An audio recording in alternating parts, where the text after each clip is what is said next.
Updated just a couple hours ago from a Crime Watch Today website that I follow out of Kerrville, Texas. It appears that the authorities there have uh, thwarted a planned mass shooting at a Walmart there in Kerrville, Texas. According to this article out of Kerrville, it says authorities in Texas arrested a man accused of plotting to carry out a mass shooting at a Walmart, and the search of the suspect's home turned up firearms, ammunition, and materials officials described as radical ideology paraphernalia. Coleman Thomas Blevins, 28, who was arrested Friday in Kerrville and has been charged with making terroristic threat to create public fear of serious bodily injury, the Kerr County Sheriff's Office said in a news release Sunday. Investigators said they intercepted a message from Blevins on Thursday indicating he was prepared to proceed with the mass shooting and that the threat included Walmart. Blevins was taken into custody the next day. So apparently they intercepted a message off of some type of social media, which makes me glad that there are tag words out there that can get you watched by Big Brother, like mass shooting, like kill, like I'm going to go blow things up, I'm going to go shoot a bunch of people. The internet does watch us, and when people say things like that, they can hone in on it. And that's what they've done with this guy. This is what a mass shooter looks like. This, inside that forehead is the mind of a mass shooter. Kerrville, Texas is kind of known to me as a conservative town. They have a lot of patriotic people that live there. It's also the town where they held the jury trial that convicted Darlie Routier. So I know a little bit about the town. It's a little hick town.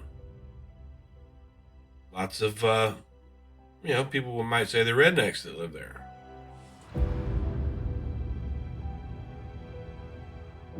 And it's also kind of strange how some of these big time criminals have they use like 3 names. But here in our city we had Connor Betts, who also was giving signs that he was going to do a mass shooting before he did the mass shooting here in the Oregon District in Dayton. He was giving signs. There was a girlfriend of his that came on after the fact who said that she broke up with him because said he had plans to kill a lot of people. He was also in a death metal band, but he killed 8 people down here in the Oregon District with 32 seconds of firing, and he killed his own sister in that. They spent a night out at the Oregon District, which is our little Bourbon Street. And they spent a night out. They went to a couple bars, had a few drinks, him and his sister and a friend. And he just decided he was going to go back to his car and suit up in body armor and grab a few weapons and just start shooting people. The fast action of our Dayton police only allowed him to shoot for 32 seconds as he was about to enter another establishment, Ned Pepper's. People that know Dayton know that if you come in the front door of Ned Pepper's, it's basically an open dance floor with a bar off to the side. The place was packed, and this guy still had 150 rounds of ammunition, and our Dayton police shot him 56 times in the doorway, where there would have been way more.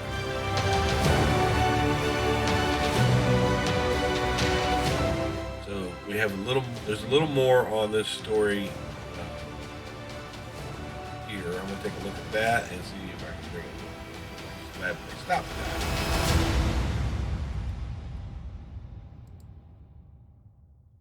that. Here's some of the paraphernalia that they found in his home. They said it was all white supremacists. They had some articles on guns and shootings, stuff like that in his home when they did the search after they intercepted that message.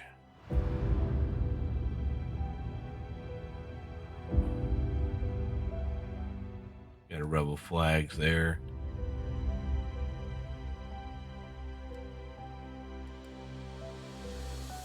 A little bit better picture of some of the stuff that he was found with after they searched his home. You know, lots of terrorism, supremacist types of books, guns, few magazines there. It makes me wonder what gets into the mind of any person where they just hate other people because they're different than them, and they're not like them.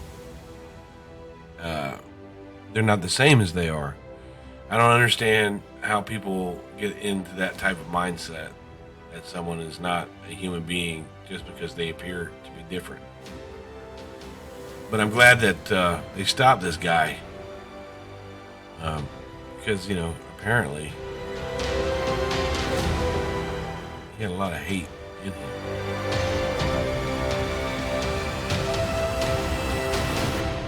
Let's see if we can see another picture of this guy.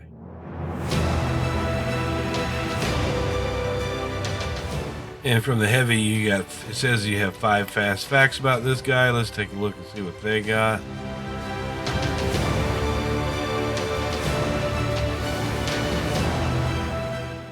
Have listed press release.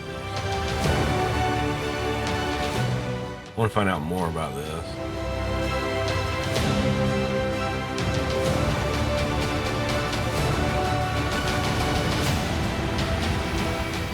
Through the period of investigation, I would assume that's Kerr County Sheriff's Office investigators made contact and conversed with Mr. Blevins, confirmed his affiliation and networking with extremist ideologies.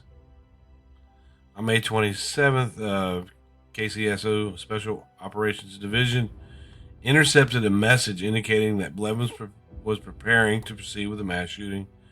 In the message, Mr. Blevins made a specific threat that included a Walmart. Working with the FBI KCSO investigators confirmed Mr. Blevins' capability of following through with the threat and moved in immediately to arrest him.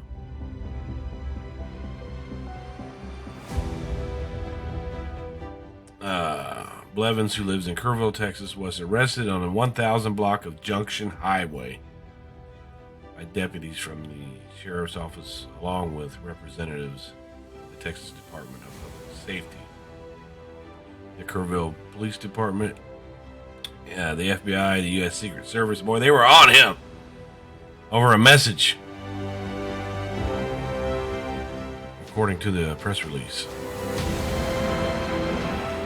He was already on probation and barred from possession of firearms, which means that since you saw the pictures of the guns and the magazines, which means on top of this terrorist threat that could jail him indefinitely at this point, he's got this 3-year specification just for having the weapons. Again, it shows the stuff that he had. A little bit more you can see here, some of his flags. That's just a little bit of stuff, but he's not allowed to have any of this here. He can have all the crazy, creepy books he wants. After the arrest, a search warrant for Mr. Blevins' residence in the 200 block of Spence Street was executed. In that warrant service, firearms, ammunition, electronic evidence, concentrated THC, and radical ideology paraphernalia, including books, flags, and handwritten documents, were seized. Mr. Blevins is currently on active felony probation and is prohibited from possessing firearms. A photo posted by the Sheriff's Office, which can be seen above, shows the items that were seized from Blevins' home. The flags seen in the photos include, from left to right, a neo-Nazi Astony black flag and Sonnenrad banner. Sonnenrad banner. I don't know the terms for this white supremacy shit. A Confederate flag, the flag of the Kingdom of Saudi Arabia, and the Falange flag, a symbol of the fascist Falange of Spanish General Francisco Franco, which I don't know anything about this type of crap. Another flag on the table is a cavalry cross version of the Russian Christian Orthodox. This guy was kind of all over the place, but let's take a look.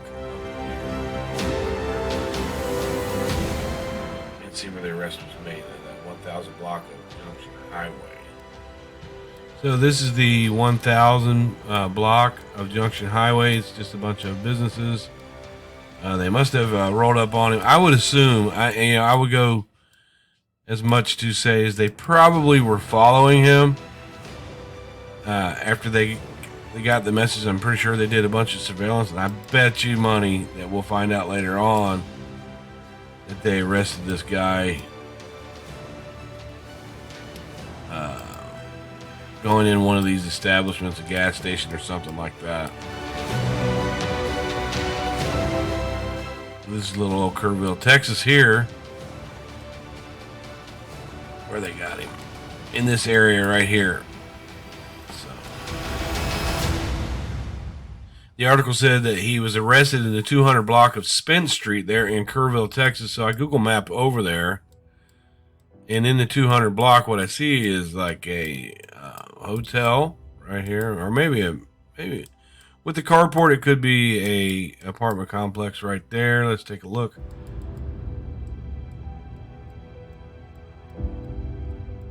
It's not showing a motel sign.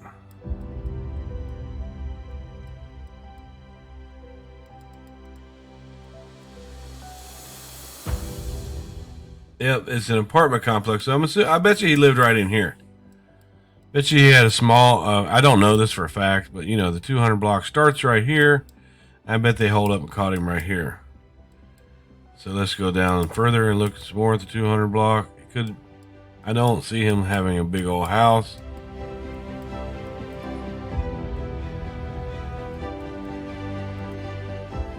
Then this moves into 215.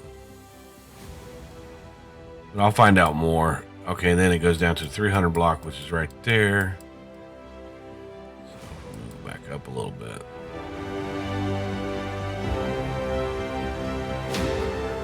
Yeah, the 300 block starts right here. So across the street from a church, So I bet that's where they arrested him. And what I'll do is, since I'm looking around a little bit, I'm going to call this number later on right here and find out if the arrest was made there and see if the management will tell me. Just to dig into the story a little bit. So here's what a white supremacist looks like.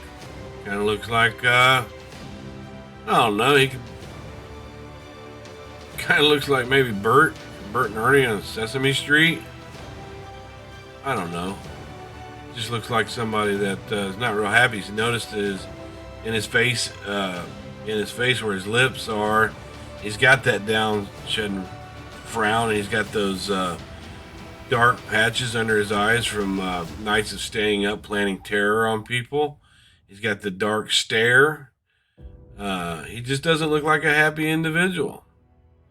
But he does look kind of like he doesn't care to be wearing that black and white striped jail uniform. And he's kind of got that attitude even with the picture, but that frown is there. The down pointed nose, the beady kind of dark eyes. Yeah. So that's what Coleman Thomas Blevins looks like.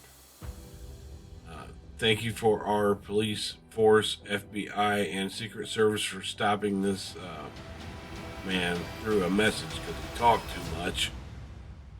From another mass shooting here in the United States.